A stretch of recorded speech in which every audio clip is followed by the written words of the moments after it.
નમસ્કાર વિદ્યાર્થી મિત્રો, ધોરણ 11 સાયન્સના ભૌતિક વિજ્ઞાનના છેલ્લા લેક્ચરમાં આપણે સાપેક્ષ વેગ શીખ્યા હતા. શું શીખ્યા હતા? સાપેક્ષ વેગ, કે જ્યારે કોઈ બે પદાર્થ છે એ ગતિ કરતા હોય ત્યારે એને એકબીજાના સાપેક્ષ વેગ હોય. તો એ સાપેક્ષ વેગમાં આપણે એના બે કિસ્સા હોતે શીખ્યા હતા. કે કિસ્સો એક એવો હતો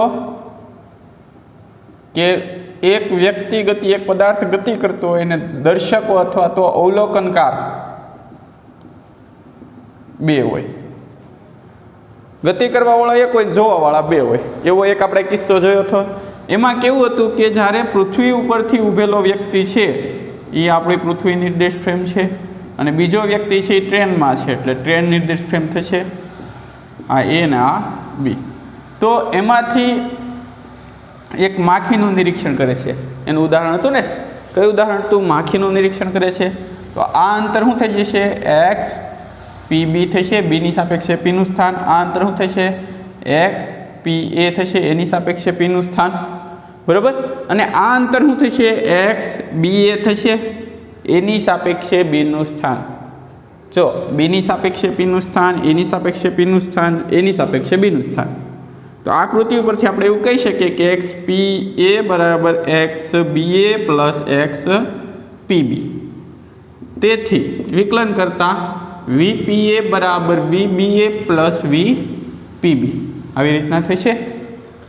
તો વી બી એને કરતા બનાવો તો આની ઉપરથી વી બી એ બરાબર શું લખાય? વી પી એ માઇનસ વી પી બી. આ સાપેક્ષ વેગનું સૂત્ર છે. આ બી એ શું છે? એની સાપેક્ષે બીનો વેગ. પી એ શું થયું? એની સાપેક્ષે પીનો વેગ. પી બી શું છું? બીની સાપેક્ષે પીનો વેગ. જો હું તમને એક સામાન્ય ઉદાહરણ આપું કે કોઈ આવી રીતના એક લાકડું હોય, એની ઉપર એક લાકડું હોય. તો આને જો તમે એક વસ્તુ સમજી શકો, આને જો તમે 10 મીટર પ્રતિ સેકન્ડની ઝડપે ખેંચો અને આને તમે 5 મીટર પ્રતિ સેકન્ડની ઝડપે ખેંચો વિરુદ્ધ દિશામાં, આ બાજુ, સોરી આ દિશામાં, તો આની સાપેક્ષે ઝડપ કેટલી થઈ છે? 10 ને 5 15 થઈ જાય છે ડાયરેક્ટ. 10 ને 5 15 મીટર પ્રતિ સેકન્ડ થઈ જશે. માઇનસ માઇનસ પ્લસ થઈ જાય ને, કારણ કે આમાં માઇનસ સૂત્ર આવે. ચાલો, એક આ હતું. એક બીજો કિસ્સો એવો હતો, કિસ્સો 2, કે એમાં બે વસ્તુ ગતિ કરે અને એક અવલોકનકાર હોય. ગતિ કરવાવાળી વસ્તુ બે હોય ને અવલોકનકાર એક હોય. એમાં કેવું હતું કે આપણે પૃથ્વી ઉપરથી બે વાહન છે એની ગતિનું નિરીક્ષણ કરીએ, વાહન એ અને વાહન બી. એના અંતર અનુક્રમે આર જી એ જી અને આર બીજી આવી રીતના થશે. આર એ જી અને આર બીજી. આર એ જી એટલે જમીનની સાપેક્ષે એનું સ્થાન, બીજી એટલે બી જમીનની સાપેક્ષે બીનું સ્થાન. ને આ અંતરને શું કહેવાય છે? આર બી એ એટલે કે એની સાપેક્ષે બીનું સ્થાન. રેડી? તો આની ઉપરથી સૂત્ર, આગળના સૂત્ર ઉપરથી લખવું હોય તો વી બી એ બરાબર શું થશે? વી જી એ માઇનસ વી જી બી. એટલે વી બી એ એની સાપેક્ષે બીનો વેગ બરાબર એની સાપેક્ષે જમીનનો વેગ અને બીની સાપેક્ષે જમીન. હવે આને ઉલટાઈ નાખો તો આને આમ લખાય માઇનસ વી એ જી માઇનસ માઇનસ પ્લસ વી બી જી. આવું શું કામ કર્યું? કારણ કે આપણે જી કોમન કાઢીને સામાન્ય તટસ્થ હોય ને કાઢી નાખવું છે. તો એની ઉપરથી વી બી એ બરાબર શું લખાશે? વી બી જી માઇનસ વી એ જી. તેથી વી બી એ બરાબર શું થાય? વી બી માઇનસ વી. હવે આવું શું કામ થયું એ તમને કહો. તો આમાં જો બેમાં જી કોમન છે તો જી લખો ન લખો કાંઈ ફેર પડવાનો નથી. આપણે બધા પૃથ્વી ઉપર તો છીએ જ તે છીએ ને. તો તમે મારી બાજુમાં ઊભા બેઠા હો તો આપણે બે સ્થિર જ ગણાવીએ. આપણી બેની નિર્દેશ ફ્રેમ એક છે એટલે પૃથ્વીની સાપેક્ષે ગણો ત્યારે બધું કોમન ગણાય. એટલે આ આપણે સાપેક્ષ વેગનું સૂત્ર વી બી એ બરાબર વી બી માઇનસ વી એ અને વી એ બી બરાબર વી એ માઇનસ વી બી. વી બી એ એટલે શું થશે? એની સાપેક્ષે બીનો વેગ. વી એ બી એટલે શું થાય? બીની સાપેક્ષે એનો વેગ. આ વસ્તુ ભૂલાય ન જાય. બીજાની સાપેક્ષે પહેલાનો વેગ એટલે એની સાપેક્ષે બીનો વેગ, બીની સાપેક્ષે એકનો વેગ. જે પાછળ હોય એની સાપેક્ષે હોય, જે પાછળ હોય એની સાપેક્ષે હોય હંમેશા. બરોબર? આપણે કેમ dx બાય dt લેતા, તો સમયની સાપેક્ષે એક્સનું વિકલન એવું આવતું ને. बराबर समयनी सापेक्षे x નું વિકલન dx/dt। ચાલો તો આટલું આપણે શીખ્યા હતા સાપેક્ષ વેગમાં। તો આટલું બધાને આવડી ગયું છે તો એવું રાખવું, કારણ કે આ વસ્તુ છે ને આપણે આગળ આવવાની છે એટલે ધ્યાન રાખજો। ચાલો હવે આપણે 34મો પ્રશ્ન સમજીએ, આ પાઠનો છેલ્લો પ્રશ્ન કે જે સાપેક્ષ સ્થાનાંતર છે। પહેલાં આપણે સાપેક્ષ વેગની વાત કરી, હવે 34મો પ્રશ્ન છે સાપેક્ષ સ્થાનાંતર। સાપેક્ષ સ્થાનાંતરનો મતલબ શું થાય કે કોઈ બે વ્યક્તિ છે, એક વ્યક્તિ અહીંયા છે, એક વ્યક્તિ અહીંયા છે, બરાબર, એ અને બી। થોડાક સમય પછી એ છે એ અહીંયા પહોંચે છે ને બી છે એ અહીંયા પહોંચે છે, તો પહેલાં કેટલું સ્થાનાંતર થયું પછી કેટલું સ્થાનાંતર થયું, એને સાપેક્ષ સ્થાનાંતર કહેવાય। તમે જે આ લો ને એક્સ બી એ, એક્સ એ બી, એની સાપેક્ષે બી અને બીની સાપેક્ષે એ, એટલે એને સ્થાનાંતર કહેવાય। એને શું કહેવાય? સ્થાનાંતર। તો એના આજ થોડીક થિયરી સમજવાની છે। તો એની માટે નિર્દેશ ફ્રેમ બે માટે એક આવશે કે તમે પૃથ્વીની સાપેક્ષે લ્યો છો અથવા તો બસની અંદર બેઠા હોય તો બસની સાપેક્ષે લ્યો છો। નિર્દેશ ફ્રેમ બેમાં એક આવશે કે ધારો કે ટી બરાબર 0 સમયે, ટી બરાબર 0 સમયે આપણો જે કણ એ છે, કણ એ છે એનો પ્રારંભિક વેગ વી એ છે અને કણ બી છે એનો વેગ વી બી છે, બે ગતિ કરે છે। ટી બરાબર 0 સમયે એનો વેગ વી એ છે અને બીનો વેગ વી બી છે। બીજું, એનું સ્થાન એક્સ એઓ છે અને બીનું સ્થાન એક્સ બીઓ છે। હવે આવું હું કામ કર્યું જો ધ્યાન રાખજો, એ કણ આપણો આદડો છે એ છે, બરાબર, અને આ આદડો બી છે। તો એક્સ એઓ એટલે એનું પ્રારંભિક સ્થાન, એક્સ બીઓ એટલે બીનું પ્રારંભિક સ્થાન ક્યાં છે? આ આટલા અંતરે છે, આટલા અંતરે છે। હવે જે આ બાદબાકી મળશે, આ આટલો તફાવત, એ શું મળશે આપણને? X B O minus X A ઓ। તો આને શું કહેવાય છે? એની સાપેક્ષે બીનું પ્રારંભિક, 0 છે ને ત્યાં સ્થાન, આ ખાસ ધ્યાન રાખજો, એની સાપેક્ષે બીનું પ્રારંભિક સ્થાન। ફરીથી એક્સ, જો અહીંયા છે તો એનું સ્થાન શું આવશે? એક્સ એઓ। અહીંયા છે એનું સ્થાન શું આવશે? X BO. એ બેની તફાવત કરો એટલે એક્સ બીઓ માઇનસ એક્સ એઓ। તો આને શું કહેવાય? એની સાપેક્ષે બીનું પ્રારંભિક સ્થાન।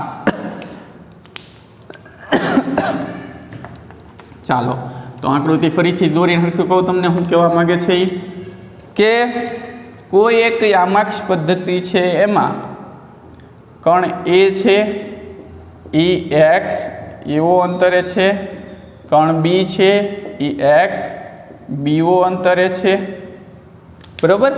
તો કણ બીનું એની સાપેક્ષે સ્થાન એક્સ બીઓ માઇનસ એક્સ એવો થશે। આ બધું ક્યારે છે? ટી બરાબર 0 સમયે કણોના સ્થાન, બરાબર, ક્યારે છે? ટી બરાબર 0 સમયે કણોનો સ્થાન। હવે આ બીજું, આ એક પરિમાણિક જ ગતિ હાલે છે હજી, એટલે આ વાય એક્સ નથી, આ ખાલી તમારું ઉગમ બિંદુ છે ત્યાંથી ગણેલું છે એટલે અહીંથી। હવે ટી સમયે, કેટલા સમયે? ટી બરાબર ટી સમયે। હવે ટી બરાબર ટી સમયે એટલે શું થાય? ઘણા એમ કહે છે કે ટી બરાબર ટી લો, એટલે કે ટી બરાબર 0 સિવાયની 1 સેકન્ડ 2 સેકન્ડ 3 સેકન્ડ કોઈ પણ સમયે, તો ત્યારે એ કણ છે ધારો કે તમારું અહીંયા પહોંચે છે ને બી કણ છે અહીંયા પહોંચે છે, તો એની માટે આ આટલું અંતર છે એને શું કહેવાય? X A T. આટલા અંતરને શું કહેવાય છે? X A T. આટલા અંતરને શું કહેવાય છે? X BT. આટલા અંતરને શું કહેવાય છે? X BT. આટલા અંતરને એક્સ એટી અને આટલા અંતરને એક્સ બીટી। આ જે અંતર છે એને શું કહેવાય છે? X BT minus X AT. એટલે કે અહીંયા નીચે લખું, કણ એની સાપેક્ષે કણ બીનું સ્થાન અથવા સ્થાનાંતર કણ એની સાપેક્ષે કણ બીનું સ્થાન ક્યારે? ટી સમયે, અને આ ટી બરાબર 0 સમયે હતું. એટલે પહેલાં જે શરૂઆત કરી ત્યારે કણ એ અહીંયા હતું, કણ બી અહીંયા હતું. થોડાક સમય પછી કણ એ અહીંયા આવી ગયું, કણ બી અહીંયા આવી ગયું. તો હવે આ અચળ વેગી ગતિ છે. કેવી ગતિ છે? અચળ વેગી ગતિ. તો અચળ વેગી ગતિમાં પ્રવેગ કેટલો આવશે? 0 આવશે. અચળ વેગી ગતિમાં પ્રવેગ કેટલો આવશે? 0. જો ખાસ ધ્યાન રાખજો, અચળ વેગી ગતિ કરતા પદાર્થ માટે એ બરાબર 0 મૂકતા. તો હવે હેમાં મૂકવાનું છે એ વાત કરીએ. તો આપણે આમાં અંતર અને સ્થાનાંતરના સૂત્ર તારવાના છે. શું તારવાના છે? અંતર અને સ્થાનાંતર. તો પ્રવેગી ગતિનું સમીકરણ x બરાબર v0t પ્લસ 1/2 at² પરથી x બરાબર શું લીધું? v0t plus 1/2 at². આ સૂત્ર છે તે આપણું. તો x બરાબર v0t પ્લસ 1/2 at². હવે આમાં પ્રારંભિક સ્થાન જો 0 ઉપર નથી, x એ 0 ઉપર છે ને, તો અહીંયા સૂત્ર શું આવશે આખું? x માઇનસ x0 બરાબર v0t પ્લસ 1/2 at². જો આવી રીતના આવશે ને, ધ્યાન રાખજો કે પ્રારંભિક સ્થાન અહીંયા ઉગમ બિંદુથી આપણે દોડવાનું શરૂ નથી કર્યું, એટલું અંતર તો બાદ કરવું પડશે ને દર વખતે. તો x માઇનસ x0 બરાબર v0t પ્લસ 1/2 at². તો પેલા એ કણ માટે તો શું આવશે? x at minus x a0 બરાબર v a into T plus 1/2 0, એટલે તો 0 થઈ જશે. આવી રીતના થશે. x ની જગ્યાએ શું આવશે? x a t, એટલે કે ટી સમયે એનું સ્થાન. x0 ની જગ્યાએ શું આવશે? x a0 plus v a t. તેથી x a t બરાબર શું થાય? x a0 plus v a t. આ સમીકરણ પહેલું. આવી રીતના થશે. x a t બરાબર x a0 plus v a t. તમારી બુકમાં ડાયરેક્ટ આપેલું છે. એવી રીતના બી કણ માટે લઈએ. કોની માટે લઈએ? તો x bt બરાબર માઇનસ x b0 બરાબર v bt. તેથી x bt બરાબર x b0 plus v bt. એટલે ટૂંકમાં અચળ વેગી ગતિ માટે છે હો, જેનો પ્રવેગ 0 હોય એવી. અચળ વેગી ગતિ માટે કોઈ પણ સમયે સ્થાન બરાબર પ્રારંભિક સ્થાન વત્તા વેગ ગુણ્યા સમય. 1 સેકન્ડમાં 5 કાપે તો 2 સેકન્ડમાં 10, 3 સેકન્ડમાં 15, 4 સેકન્ડમાં 20, એટલું સ્થાનમાં ફેરફાર થશે. એ આ વીબીટી. પ્રારંભિક 0 હોય તો 0 થી ગણવાનું, 10 હોય તો 10 થી ગણવાનું. પહેલી સેકન્ડે 10 હોય તો બીજી એ 15 થાય, ત્રીજી એ 20 થાય. 5 નો વધારો આપણે ગણીએ ને એવી રીતના. તો જોઈ લો એટલું, પછી આપણે આગળ કરીએ.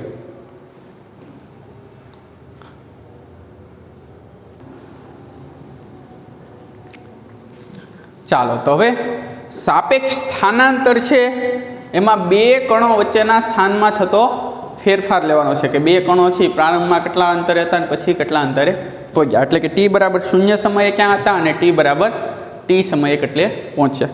તો એની માટે સૌથી પહેલાં તો આપણે એ ધ્યાન રાખવાનું છે કે ટી બરાબર 0 સમયે આનું એક્સ એઓ સ્થાન છે, આનું એક્સ બીઓ છે, એટલે એક્સ બીઓ માઇનસ એક્સ એઓ, એટલે ટી બરાબર 0 સમયે પ્રારંભિક સ્થાનમાં થતો ફેરફાર સ્થાનાંતર મળી ગયું. ટી સમયે આ મળ્યું. પછી આ તમારી બુકમાં થિયરી આપેલી નથી કઈ રીતના આવ્યું હોય. તો અચળ વેગી ગતિ કરતા પદાર્થ માટે એ કેટલો આવશે? 0 લેતા, એટલે કે પ્રવેગી ગતિનું સમીકરણ x માઇનસ x0 બરાબર v0t પ્લસ 1/2 at². x એટલે અંતિમ સ્થાન એટલે x at, x0 એટલે પ્રારંભિક સ્થાન x a0, v0 એટલે પ્રારંભિક વેગ v at અને 1/2 at². તો એ તો 0 છે, એટલે x at ઓછા ઓલી બાજુ જાય વત્તા, એટલે આ બે સમીકરણ મળ્યા. હવે આપણે સ્થાનમાં થતો ફેરફાર લેવાનો છે, એટલે કે સ્થાનાંતર લેવાનું છે. તો એની માટેનું સૂત્ર શું આવશે? તો એની માટે આમ લખાય a થી b સુધીનું સ્થાનાંતર. a થી b સુધીનું સ્થાનાંતર એટલે કે એક્સ બી એ ટી એટલે કે એની સાપેક્ષે બીનું સ્થાન બરાબર X B T minus X A T આવી રીતના લખાશે. એક્સ બી એ ટી બરાબર શું લખાશે? X B T minus X A T. હવે એક્સ બી ટી શું છે આપણું? બરાબર એક્સ બી ટી શું છે? X B 0 plus V B T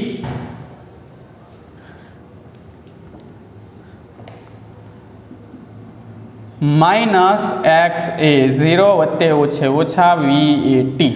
હરખું હરખું છે બાજુ બાજુમાં લખું.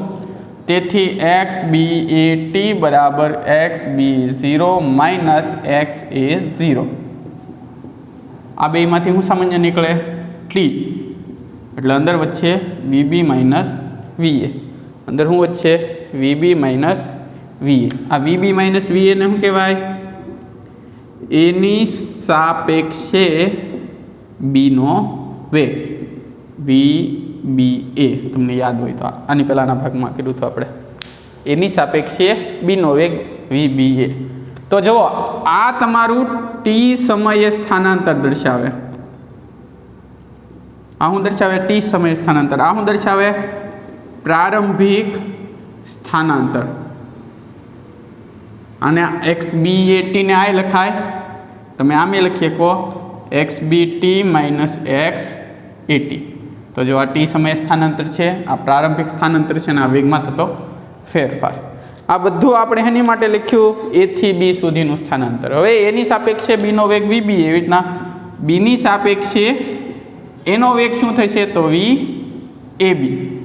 એટલે વી બી એ બરાબર માઇનસ વી એ બી થશે.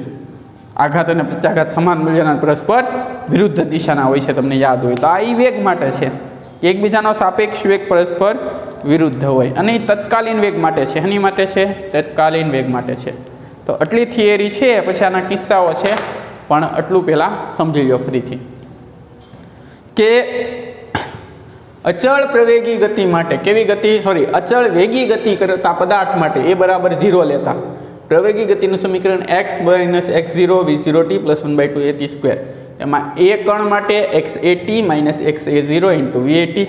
એક્સ એ ટી બરાબર ઓછા બાજુ એટલે વત્તા x A 0 V A t. B કણ માટે x B T minus x B 0 બરાબર વી બી ટી. એટલે એક્સ બી ટી બરાબર X B 0 plus V B T થશે. આટલું બધાને જો ખાસ સમજાવવું છું એ કઈ રીતના મેં કિંમત મૂકી ઈ ને કઈ વસ્તુ કઈ છે ઈ. આ શું છે? ટી સમયે એનું સ્થાન. આ શું છે? પ્રારંભિક સ્થાન. આ શું છે? સમય. આ શું છે? પ્રારંભિક અથવા અંતિમ વેગ. કારણ કે અચળ વેગી ગતિ છે, એમાં વેગ ફરે નહીં, અંતિમ કે પ્રારંભિક તો સરખો થાય.